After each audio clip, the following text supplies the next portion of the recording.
Hello प्यारे बच्चों, क्या हाल चाल। उम्मीद आप ठीक होंगे। तो हम पढ़ रहे हैं क्लास 11 केमिस्ट्री का चैप्टर नंबर 1 जिसका नाम है रसायन विज्ञान की कुछ मूल अवधारणा। पिछले लेक्चर में हमने डिस्कस करा था परमाणु के बारे में कि परमाणु क्या होता है, और साथ में हमने बात करी बेटा ग्राम परमाणु भार की, परमाणु भार को कैसे मेजर करते हैं, उसकी यूनिट क्या है, इन सब के बारे में हमने डिस्कशन करा था। बहुत ही इंपोर्टेंट लेक्चर था वो। अगर आपने अभी तक वो लेक्चर नहीं देखा तो ऊपर लिंक दे दिया गया है, वो लेक्चर आप देखें, क्योंकि अगर आपने वो लेक्चर अभी तक नहीं देखा तो कहीं ना कहीं उस लेक्चर का इस लेक्चर से लिंक है, संबंध है उस लेक्चर का। तो अगर बहुत बेहतर समझना चाहते हो तो वो लेक्चर जरूर देखें आप, ठीक है बेटा। चलिए आज के लेक्चर में हम क्या क्या डिस्कस करने वाले हैं इसके बारे में बात करते हैं। आज के लेक्चर में बात करेंगे अणु के बारे में कि अणु क्या होता है, अणु क्या होता है इसके बारे में, और अणुओं के प्रकार के बारे में, अणु कितने प्रकार के होते हैं, साथ में अणुभार या फिर आणविक द्रव्यमान, अणुभार या फिर आणविक द्रव्यमान, और क्या पढ़ेंगे बेटा ग्राम आणविक द्रव्यमान, जिसे हम मोलर द्रव्यमान भी कह सकते हैं, मोलर द्रव्यमान। तो इन सब के बारे में आज हम डिस्कस करने वाले हैं। आप जानते हो, चाहे आप 11th क्लास में, चाहे आप 12th क्लास में हो या किसी भी क्लास में हो, आप जानते हो अणुभार का बहुत बड़ा रोल होता है कैलकुलेशन के लिए। तो बहुत सारे चैप्टर्स अणुभार के ऊपर ही बेस्ड होते हैं, इसलिए आज का lecture very very very very most important है बेटा, इसको समझने बहुत जरूरी है। हाँ, बहुत इंपोर्टेंट लेक्चर होने वाला है। चलिए आगे चलते हैं। तो देखिए अणु क्या होता है बेटा। अणु क्या होता है? किसी भी पदार्थ का सबसे छोटा कण, हम पदार्थ की बात कर रहे हैं बेटा, किसी भी पदार्थ का, जैसे ये सब्सटेंस है, इसका सबसे छोटा कण, उसी को हम क्या बोलते हैं, अणु कहते हैं बेटा, है ना। किसी पदार्थ का वह छोटे से छोटा कण जो स्वतंत्र अवस्था में रह सकता है, हाँ स्वतंत्र अवस्था, जबकि परमाणु स्वतंत्र अवस्था में नहीं रह सकते, लेकिन अणु जो होते हैं वो क्या होते हैं बेटा, स्वतंत्र अवस्था में रह सकते हैं। तो जो स्वतंत्र अवस्था में रह सकते हैं तथा जिसमें पदार्थ के सभी गुण उपस्थित होते हैं। मान लीजिए इसका एक अणु उठाओ, तो जो प्रॉपर्टी उस अणु की होगी वो ही प्रॉपर्टी इस पदार्थ की होगी। हाँ, तो जिसमें पदार्थ के सभी गुण होते हैं अणु कहलाते हैं।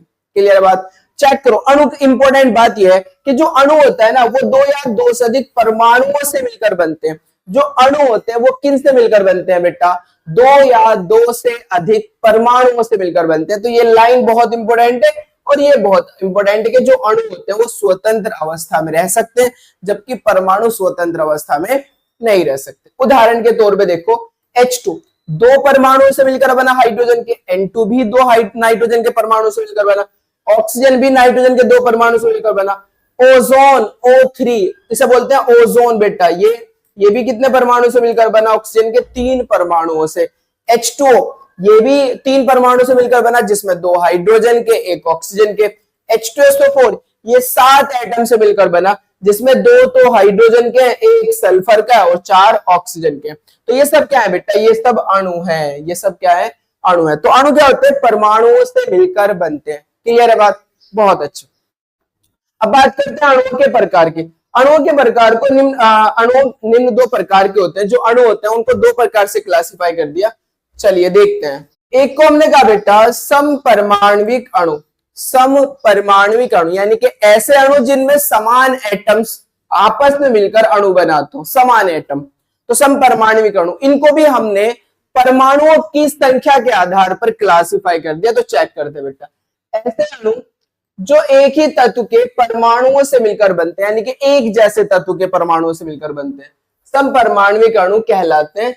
यह निम्न प्रकार के होते हैं, यानी कि इनको हमने परमाणु की संख्या के आधार पर निम्न प्रकार से वर्गीकृत कर दिया। जैसे एक परमाणुविक अणु यानी कि जिसमें एक ही परमाणु हो, ऐसा अणु। तो ऐसे होते हैं अक्रिय गैस के बेटा। अक्रिय गैस के अंदर अगर आप देखोगे helium, neon, argon, krypton, xenon, radon, ये नेचर में एग्जिस्ट करते हैं Rn की फॉर्म में। जो नेचर में पाया जाता है Kr की फॉर्म में, Ar की फॉर्म में, Ne की फॉर्म में, He की फॉर्म में। हाँ, एक ही एटम है हीलियम का, He नेचर में एग्जिस्ट करते हैं। समझ रहे हो बात को? तो इन्हें बोलते हैं एक परमाणविक अणु। क्लियर है बात? द्वि परमाणविक अणु जो दो परमाणुओं की अवस्था में पाए जाते हो, जैसे हाइड्रोजन H2 की अवस्था में, nitrogen, oxygen, fluorine, chlorine, etc। ये कैसे हैं बेटा, द्विवीय परमाणु। इसमें दो परमाणु है ना हाइड्रोजन के, इसमें नाइट्रोजन के 2 परमाणु, इसमें ऑक्सीजन के 2 परमाणु, इसमें फ्लोरीन के 2 परमाणु, इसमें क्लोरीन के 2 परमाणु। तो ये क्या है बेटा, द्विपरमाणविक है, द्विपरमाणविक अणु जिनमें केवल 2 एटम्स पाए जा रहे हैं।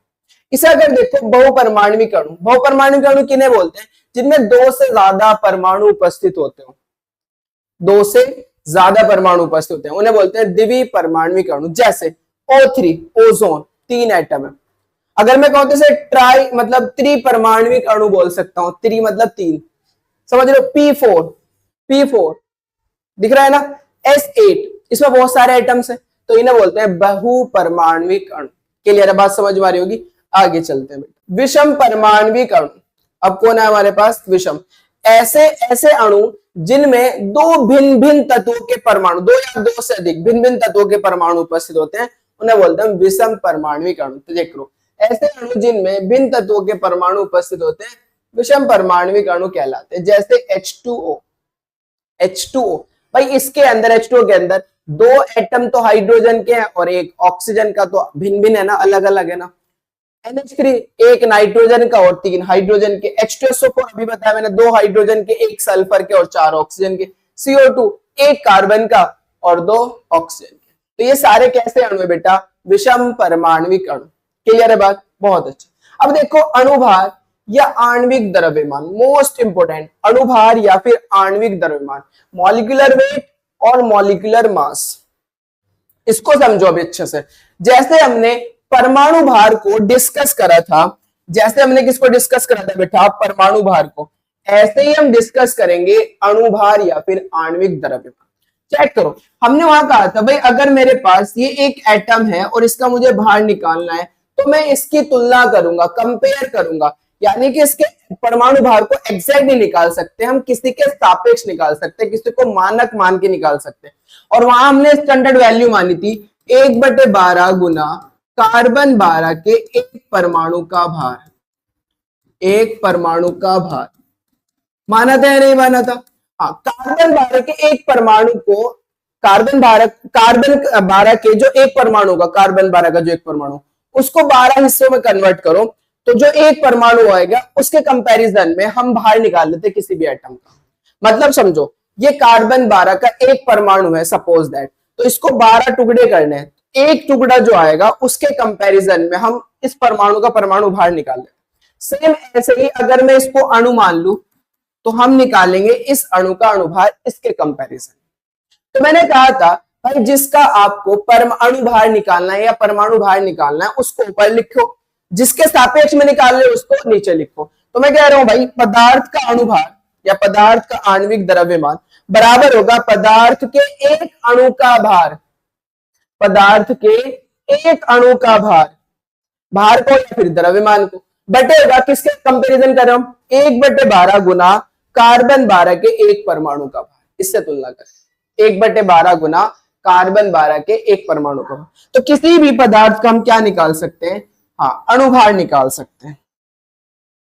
क्लियर है बात इस फॉर्मूले से? भाई इससे कंपेयर कर रहे हो, इससे नीचे लिखना है। किससे कंपेयर कर रहे हैं हम, अणु के भार को, तो 1 अणु का जो भार होगा ना वो इसके कंपैरिजन में कितना होगा, हाँ, पदार्थ के अणु का भार, पदार्थ के 1 अणु का भार बटे 1/12 कार्बन 12 के 1 परमाणु का भार। बात समझ में आ गई बात को, बहुत अच्छा। अब सुनो, किसी भी अणु का अणुभार हम फाइंड आउट कर सकते हैं, किसी भी अणु का अणुभार फाइंड आउट कर सकते हैं कैसे, परमाणु के भार को जोड़कर।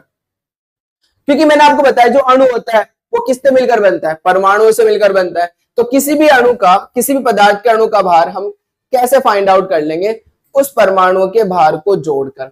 चेक करो, पदार्थ के 1 अणु में उपस्थित, जो पदार्थ का 1 अणु है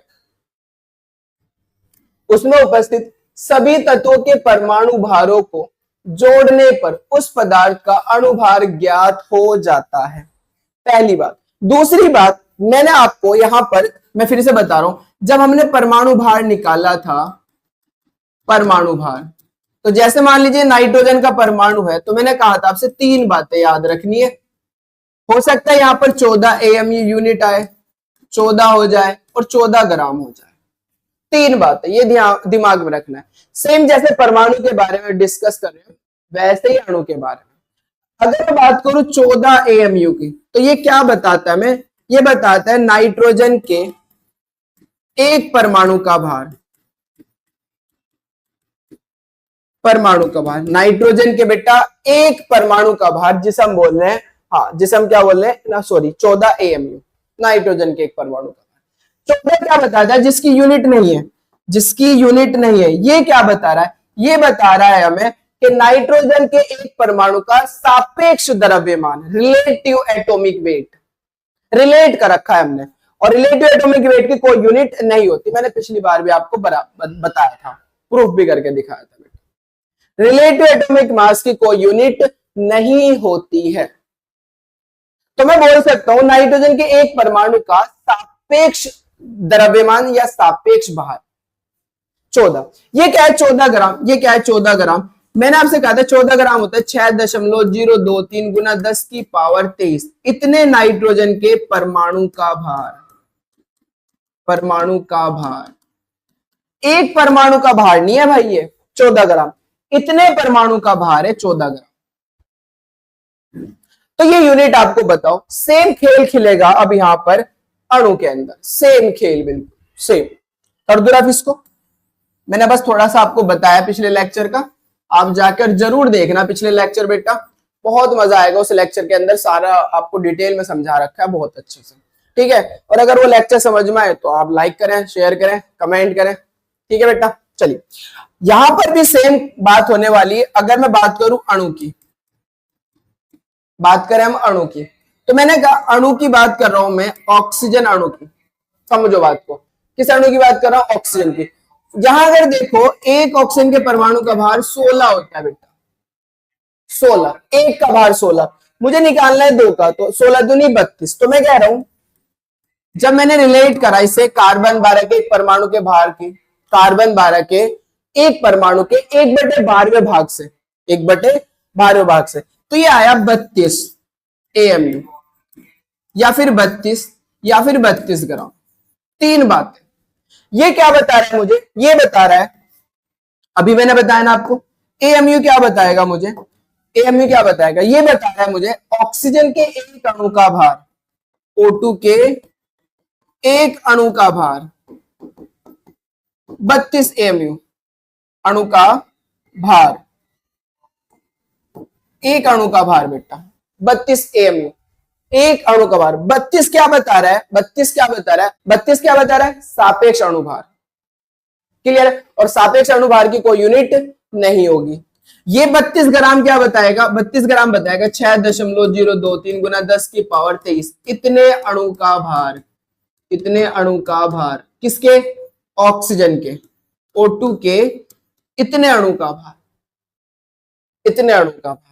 तो मैंने पहले बता दिया, हम डिस्कस आगे भी करेंगे इसको, लेकिन इसको दिमाग में रखना बेटा। चलिए अब मैं रफ कर रहा हूं इसको।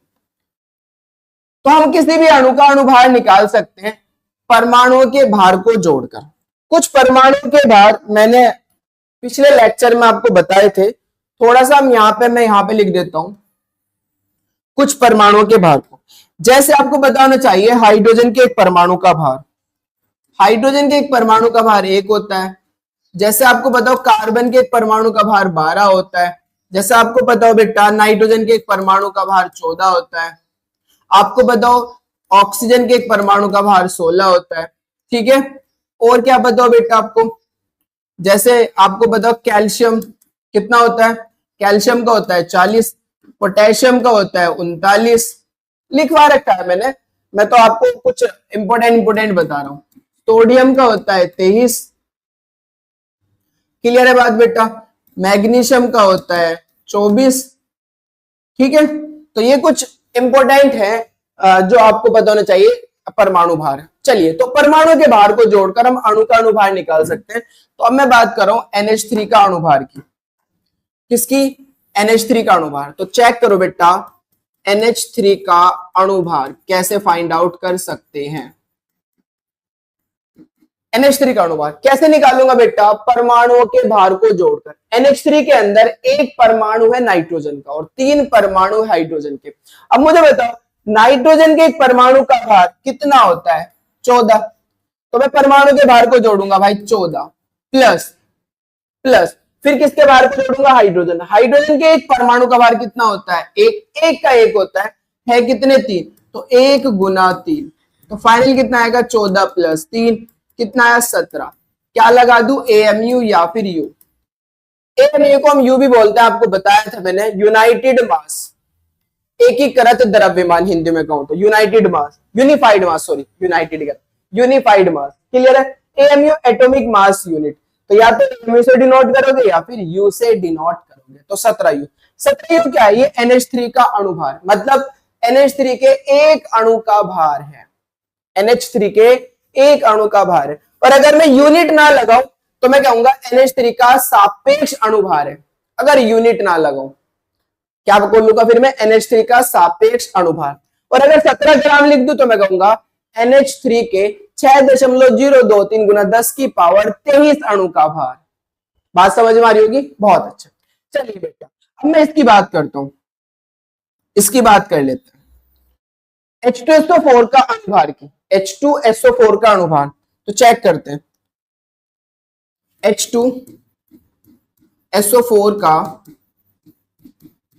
अणुभार बराबर, चेक करो, हाइड्रोजन के एक परमाणु का भार होता है 1, कितना हाइड्रोजन है बेटा 2, तो 2 से गुना करूंगा, एक का ही तो 1 होता है, 2 का कितना होगा 2 से गुना कर दी, प्लस प्लस करोगे। सल्फर, सल्फर का होता है बेटा 32, सल्फर के एक परमाणु का भार कितना होता है 32, तो सल्फर के एक परमाणु का भार हो गया 32। कितने सल्फर है, 1 से गुना कर दो, प्लस प्लस।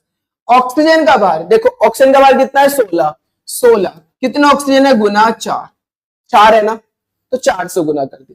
चेक करो बेटा, 2 एकम 2 प्लस 2 एकम 2 प्लस 32 एकम 32 प्लस 16 चौक 64, भाई 16 दूनी 32, 16 ती 48, 16 चौक 64, जोड़ दो बेटा, 32 और 2 34, 34 प्लस 64, 4 और 4 8, 6 और 3 9, तो कितना आएगा 98।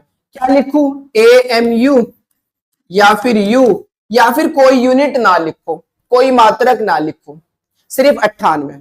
अगर सिर्फ 98 लिख रहे हो इसका मतलब क्या है कि H2SO4 का सापेक्ष अणुभार है, सापेक्ष अणुभार है। यूनिट लिख रहे हो तो मैं कहूंगा H2SO4 के एक अणु का भार है। और अगर ग्राम लिख दूं मैं, 98 ग्राम लिख दूं, तो तब क्या कहूंगा 6.023 गुना 10 की पावर 23 अणु का भार है। बात समझ में आ गई होगी आपको, बहुत अच्छा। चलिए अब बात करते हैं बेटा हम सुक्रोज के अणुभार की। चेक करो सुक्रोज का अणुभार, अब सुक्रोज का अणुभार चेक करो बेटा, सुक्रोज का अणुभार निकालते हैं, बराबर चेक करो, बहुत अच्छा। सुक्रोज फॉर्मूला क्या होता है सुक्रोज का, C12H22O11, इसे सुक्रोज को हम चीनी भी बोलते हैं, चीनी, चीनी भी बोल सकते हैं, शुगर ही तो है बेटा सुक्रोज मतलब शुगर, तो गन्ने की शक्कर भी कह सकते हो आप, इसे शीरा भी बोल सकते हो, यही फॉर्मूला होता है। तो सुक्रोज का अणुभार मुझे बताओ, इसका भार निकालना है तो मैं परमाणु के भार को जोड़ूंगा। कार्बन के एक परमाणु का भार चेक करो, कार्बन के एक परमाणु का भार कितना होता है बेटा 12, कार्बन है कितने, नंबर ऑफ कार्बन कितने 12 ही है, तो 12 से गुना कर दो, प्लस हाइड्रोजन के एक परमाणु का भार अभी देखा था 1, हाइड्रोजन है कितने 22, तो 22 से गुना कर दो, प्लस ऑक्सीजन के एक परमाणु का भार कितना होता है 16, ऑक्सीजन है कितने 11, तो 11 से गुना कर दो, 11 से गुना कर दो। समझ में आ रही है बात, बहुत अच्छा। अब 12 और 12 की जब आप गुना करोगे तो 12 दूनी 24 का 4 का हासिल को 2, 12 कम 12 और 2 14, 144 आ जाएगा, प्लस 22 कम 22 प्लस 11 कम 16 कम 16, 16 का 6 का हासिल को कितना बैठेगा बेटा 1, 16 कम 16 और 1 17, तो कितना आएगा 176। अब सोचो 176 और 144, मैं यहां जोड़ देता हूं 176 और 144, 6 4 10 की 0, हासिल को 1 7 और 1 8 और 4 12 का 2 का, हासिल को 1 1 और 1 2 और 1 3, तो 300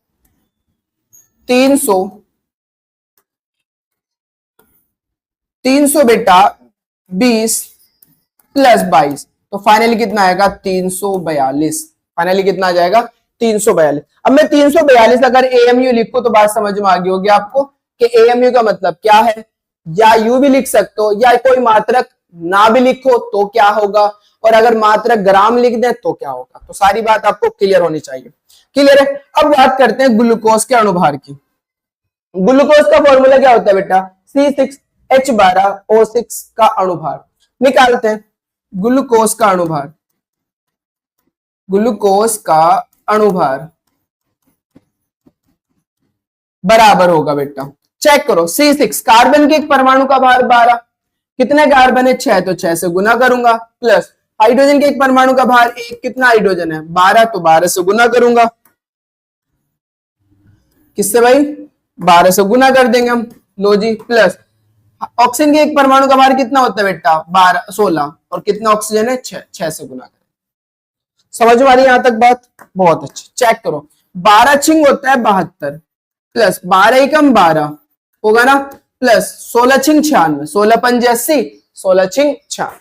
चेक करो 12 और 72 84, देखो 12 और 72 कितना होता है 84 प्लस 96, तो ये लगभग कितना आएगा 180। भाई 84 4 और 96 100 और 80 180, तो 180 AMU भी लिख सकता हूं, या यू लिख सकता हूं, या कुछ भी ना लिखो, कोई मात्रक ना लिखो। अगर कोई मात्रक नहीं लिखोगे तो उसे क्या बोलेंगे, सापेक्ष अणुभार। ग्राम भी लिख सकता हूं, अगर ग्राम लिखूंगा तो आपको समझ में आ गई होगी बात, ग्राम मतलब 6.023 गुना 10 की पावर 23 अणु। समझ में आ रही है बात, कैसे निकालेंगे हम किसी भी तत्व का अणुभार, परमाणुओं के भार को जोड़कर। क्लियर है, नोट करो फिर आगे चलते। चलिए नोट कर लिया होगा। अब ये आपको बेटा खुद करने हैं, मैं बता रहा हूं यहां पर चेक करना, नोट कर लेना। मैं यहां पे लिख रहा हूं के परमाणु का भार होगा 39, मैंने लिखवा भी दिया था आपको। और देखो बेटा कार्बन का पता है, ऑक्सीजन का पता है, यहां भी कार्बन ऑक्सीजन हाइड्रोजन का पता है, नाइट्रोजन के एक परमाणु का भार पता है, हाइड्रोजन कार्बन पता है, Cl का होता है बेटा 35.5, Cl का कितना होगा 35.5, Cu का यहां पे लिख दिया मैंने, Cu का होता है 63.5, ऑक्सीजन का तो 16 होता ही है। तो आप ये खुद करके बताना कि किसका अणुभार कितना आ रहा है, कमेंट करके बेटा जरूर बताना, कमेंट करके, ठीक है। आगे चलते हैं। चलिए बेटा, तो हम जिसकी बात कर रहे थे वही बात देखो अब सामने आ गई हमारे, ग्राम अणु द्रव्यमान या ग्राम अणुभार, जिसे हम बेटा बोलते हैं मोलर द्रव्यमान। मोलर द्रव्यमान, मोलर द्रव्यमान क्या होता है बेटा, इसको समझे अच्छे से। क्या होता है ग्राम अणुभार या ग्राम द्रव्यमान। अगर हम अणुभार को ग्राम में प्रदर्शित करें तो उसे हम कहते हैं ग्राम अणुभार। चेक करो, यदि किसी पदार्थ का अणुभार ग्राम में व्यक्त किया जाए तो उसे ग्राम अणुभार कहते हैं। सरल भाषा में, जो सिंपल लैंग्वेज है, उसमें हम कहेंगे 6.023 गुना 10 की पावर 23 अणुओं का ग्राम में भार। मैं बार बार यही तो कह रहा था कि 6.023 गुना 10 की पावर 23 अणुओं का ग्राम में भार, उसी को क्या बोलते हैं अणु द्रव्यमान या फिर ग्राम अणुभार कहलाता है। या फिर आप इसे बोल सकते हो मोलर द्रव्यमान। क्यों कह सकते हो आप इसे मोलर द्रव्यमान, क्योंकि इसका मतलब होता है 1 मोल। इसका मतलब क्या होता है 1 मोल, 6.023 गुना 10 की पावर 23। नेक्स्ट लेक्चर में हम इसी के बारे में डिस्कस करने वाले हैं। तो 6.023 को हम क्या बोलते हैं 1 मोल, तो इतने को हम 1 मोल कहेंगे। तो 1 मोल अणुओं का द्रव्यमान हम उसे क्या बोलते हैं मोलर द्रव्यमान, उसी को हम क्या बोलते हैं मोलर द्रव्यमान। क्लियर है बात। हाँ, जैसे हमने देखा था, जैसे बेटा हमने देखा था कि NH3 का जो ग्राम अणुभार है, जैसे NH3 का अणुभार निकाला था हमने, वो 17 आया था, तो NH3 का ग्राम अणुभार कितना आ जाएगा 17 ग्राम। NH3 ग्राम अणुभार कितना आ जाएगा बेटा 17 ग्राम। ऐसे आप निकाल सकते हो H2O का ग्राम अणुभार। भाई जितने भी आप निकाल लो, मैं बार बार मैं यही तो बता रहा था आपको। हाँ, H2O का, हाइड्रोजन के एक परमाणु का भार 1 होता है, 2 का 2 प्लस ऑक्सीजन का 16, तो कितना आ जाएगा 18। अगर मैंने 18 AMU लिखा तो इसका मतलब है H2O के एक अणु का भार, एक अणु का भार। और अगर मैंने बस ऐसे लिख दिया 18 लिख दिया, तो मैं कहूंगा H2O के एक अणु का सापेक्ष अणुभार, सापेक्ष अणुभार। और अगर मैं यहां पर कर दूं 18 ग्राम, तो अब मैं कह सकता हूं बेटा कि जो H2O का ग्राम अणुभार है ना, मतलब इसका मतलब क्या है 6.023 गुना 10 की पावर 23 कितने H2O का अणुभार है, कितने H2O के का अणुभार है, H2O के इतने अणु का भार है 18 ग्राम। क्लियर है बात। चलिए आगे चलते हैं। इसके बाद हम बात करते हैं, बेटा नोट कर लेना इसको।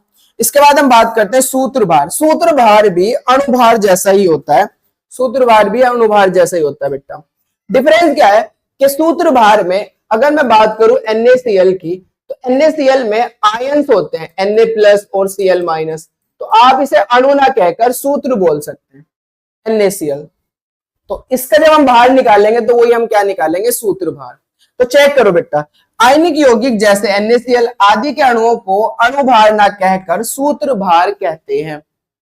क्या कहते हैं, सूत्रभार, क्योंकि इन यौगिकों में अणु ना होकर आयन होते हैं। इन यौगिकों में बेटा मॉलिक्यूल ना होकर क्या होते हैं, आयन, जैसे Na+ Cl-, यही तो होता है नहीं होता है, तो आयंस होते हैं, इसलिए हम इनको बोलेंगे सूत्रभार।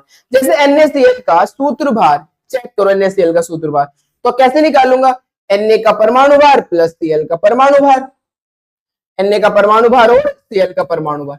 Na का परमाणु भार कितना होता है 23, Cl का कितना होता है 35.5, बाकी तो सेम बात है। तो चेक करो 23 प्लस, चेक करो भाई 23 प्लस 35.5 तो कितना होगा, 23 और 35 58.5 AMU। इसका मतलब NaCl के एक अणु का सूत्रभार है। अगर AMU हटा दो तो 58.5 लिखो तो NaCl के एक अणु का सापेक्ष सूत्रभार है। और अगर ग्राम लिख दो तो फिर NaCl के 6.023 गुना 10 की पावर 23 अणु का सूत्रभार है। तो आई होप कि आपको सारी बातें अच्छे से क्लियर हुई होगी, और अगर अच्छे से क्लियर हुई तो हमारे चैनल को लाइक कीजिए, सब्सक्राइब कीजिए, साथ में बेल आइकन को प्रेस भी कीजिए ताकि नोटिफिकेशन आपको टाइम पर मिल सके। Thank you for watching.